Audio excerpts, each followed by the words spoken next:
অসম কবি সন্মিলনৰ পৰা আমাৰ প্ৰতিনিধি প্ৰেৰণ কৰিছিলে আৰু তেখেত লখিমপুৰ জিলাৰ কবি সন্মিলনৰ সম্পাদক আৰু তৰুণচন্দ্ৰ বৰাদেৱে আমাক মাজুলীত এখন সমিতি গঠন কৰিবৰ কাৰণে আগবাঢ়ি আহিলে। তেখেতৰ প্ৰয়াসক আমি শ্ৰদ্ধা জনাইছোঁ আৰু তেখেতে আমাক স্পষ্ট কৰি দিলে যে সদৌ অসম কবি সন্মিলন আৰু অসম কবি সন্মিলন দুটা পৃথক সত্তা আৰু কিন্তু একেলগে সমান্তৰালভাৱে চলি থকা সত্তা।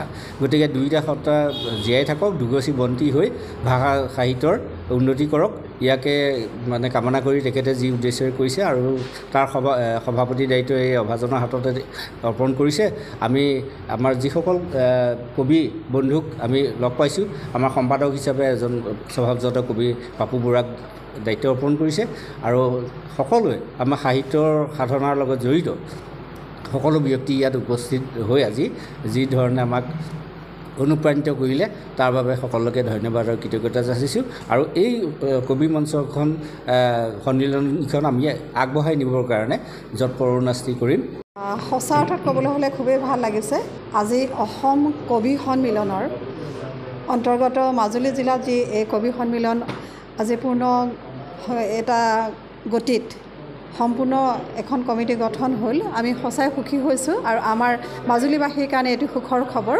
যিসকল প্ৰতিভাৱান কবি এতিয়াও ভিতৰত সোমাই আছে সেইসকলৰ কাৰণে এখন সুন্দৰ মঞ্চ ইয়াৰ পৰা পাব বুলি আমি প্ৰয়াস কৰিছোঁ আৰু আমি তাৰ বাবে সকলোৱে অতি আনন্দিত আৰু আমি কেন্দ্ৰীয় কমিটি সকলোলৈকে আমি আন্তৰিক ধন্যবাদ জ্ঞাপন কৰিছোঁ। অসম কবি সন্মিলনৰ পৰা আমাৰ প্ৰতিনিধি প্ৰেৰণ কৰিছিলে আৰু তেখেত লখিমপুৰ জিলাৰ কবি সন্মিলনৰ সম্পাদক আৰু তৰুণচন্দ্ৰ বৰাদেৱে আমাক মাজুলীত এখন সমিতি গঠন কৰিবৰ কাৰণে আগবাঢ়ি আহিলে। তেখেতৰ প্ৰয়াসক আমি শ্ৰদ্ধা জনাইছোঁ আৰু তেখেতে আমাক স্পষ্ট কৰি দিলে যে সদৌ অসম কবি সন্মিলন আৰু অসম কবি সন্মিলন দুটা পৃথক সত্তা আৰু কিন্তু একেলগে সমান্তৰালভাৱে চলি থকা সত্তা।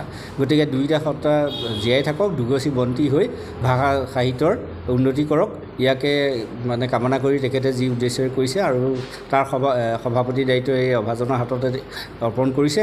আমি আমাৰ যিসকল কবি বন্ধুক আমি লগ পাইছোঁ, আমাৰ সম্পাদক হিচাপে এজন স্বভাৱজাত কবি পাপু বৰাক দায়িত্ব অৰ্পণ কৰিছে আৰু সকলোৱে আমাৰ সাহিত্যৰ সাধনাৰ লগত জড়িত সকলো ব্যক্তি ইয়াত উপস্থিত হৈ আজি যি ধৰণে আমাক অনুপ্ৰাণিত কৰিলে তাৰ বাবে সকলোকে ধন্যবাদ আৰু কৃতজ্ঞতা যাচিছোঁ আৰু এই কবি মঞ্চখন সন্মিলনখন আমি আগবঢ়াই নিবৰ কাৰণে যৎপৰোনাস্তি কৰিম। সঁচা অৰ্থত ক'বলৈ হ'লে খুবেই ভাল লাগিছে।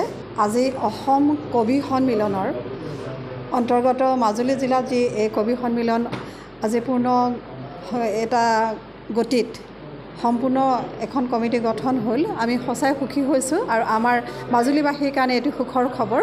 যিসকল প্ৰতিভাৱান কবি এতিয়াও ভিতৰত সোমাই আছে সেইসকলৰ কাৰণে এখন সুন্দৰ মঞ্চ ইয়াৰ পৰা পাব বুলি আমি প্ৰয়াস কৰিছোঁ আৰু আমি তাৰ বাবে সকলোৱে অতি আনন্দিত আৰু আমি কেন্দ্ৰীয় কমিটি সকলোলৈকে আমি আন্তৰিক ধন্যবাদ জ্ঞাপন কৰিছোঁ। যিকোনো খবৰৰ বাবে যোগাযোগ কৰক 7099017330 আৰু 7099017110 নম্বৰত।